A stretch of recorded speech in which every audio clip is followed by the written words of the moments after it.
Hi guys, my name's Shiels down here at Trafford Golf Centre in Manchester, and today we're going to be putting a longest drive test between the TaylorMade JetSpeed, so a pretty decent driver, the ones that I've hit it in the past, you can check out my review for that, and the Callaway X2 Hot Pro. I've just tried the X2 Hots, and this one out of the two I was hitting the furthest. Not quite as consistent, but definitely the furthest, so for a head-to-head longest drive competition, it's this one that I've gone for out of the two. So guys, I've got these in the specs that I feel like I hit these two golf clubs in the best. So not in the same lofts anymore, because obviously there's so much kind of talk at the moment about centre of gravity moving in golf clubs. I've got these two golf clubs set in the lofts that I hit these two golf clubs in best. So I've got the TaylorMade JetSpeed. This is 10.5, but I've actually lofted it up a degree. So this is 11.5 degrees of loft on this. It's the standard stiff matrix shaft, so pretty standard shaft. And in the Callaway X2 Hot Pro, I've got this in 10.5 degrees of loft, because this again is how I hit this golf club the best. It's not claiming to have such a forward loft position, a forward centre of gravity position, so I can't have these two golf clubs in the same loft and compare them. I've got them in the same loft, the loft that I hit these two golf clubs in the best, so the ones that perform best for me. I've also got this in the standard stiff flex, so this is the Tour version, this is the Pro version, so it has got a slightly higher spec shaft. But again, these two golf clubs are in direct competition with each other at about the same price. So these two golf clubs will be a fantastic test today to see how far these are going. The test of these two is going to challenge in the final against the Night Cova and the Ping I-25. If you've not seen that video yet, go and click in this link and you can find that out, see who wins that one. And that's going to be the winner against these two on the next video. Let's give it a go. I'm going to go TaylorMade SLDR, the old driver, the one that's been out all of 6 months. So we're going to go, not even that, has it? It's probably been out 4 months. Like I said, I'm hitting real golf balls on GC2, very close data, so very good, consistent numbers that we should be getting from this. It doesn't matter about the conditions or anything else like that. This is super consistent and closed data. So like I said, I've got this higher loft than I would normally like to see a driver, but with all their lofting up campaigns at the moment because of low centre of gravity, I do agree that lofting these golf clubs up, the SLDR and the JetSpeed, is a really important thing to do. Not so much with your normal clubs, but certainly these two golf clubs.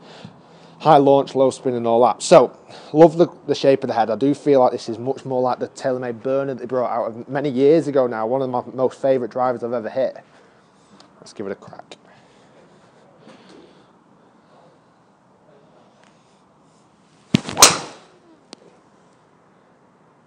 Oh, that felt good. That has gone high though. To me, that looked like it went very, very, very high.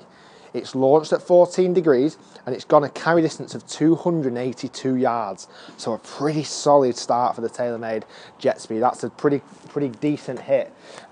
Spun at 2,650, so not a bad spin rate neither. Okay, let's go Callaway X2 Hot Pro. Like I said, this is the one that I hit best out of the two X2 Hots earlier on. So it's the one that's going to be the challenger, the one that's flying the flag for the Callaways.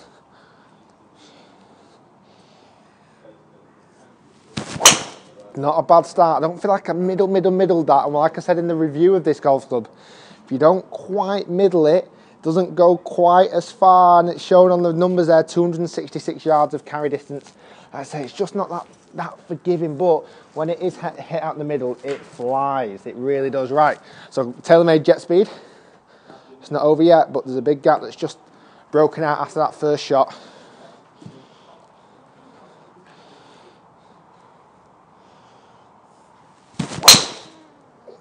This is definitely an easy golf club to hit. It just looks like it's gone into orbit, but I do think that's more perception that it's just gone up quickly. Oh, interestingly, that's not gone as far, 268. That's actually spun quite high for this low spinning golf club, and I felt like I hit that pretty well. That spun over 3,000, 3,300. So it's definitely just opened the window for this Callaway X2 Hot to get back in. This has got to be a biggie though. It's got to be getting in the 280s with this.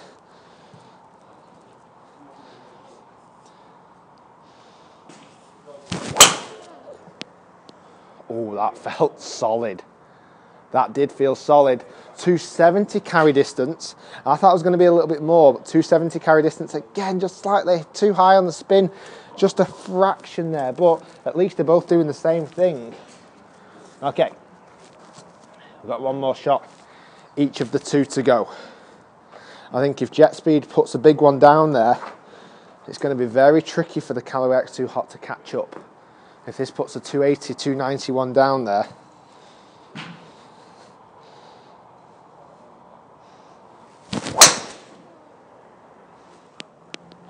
oh, it felt good. It felt big. 278, that's not a bad hit at all. So that's gone 14 degree launch, 2,700 spin, so pretty good. Not bad at all. 2,400 spin, sorry, not 2,700. Right, one more throw at the dice for the Callaway X2 Hot Pro. One more throw at the dice. This has got to be a big one. I'm not going to try any different on this. I'm going to hit these just as well as I have done all the other shots. If this connects, I know this can go far if connected well.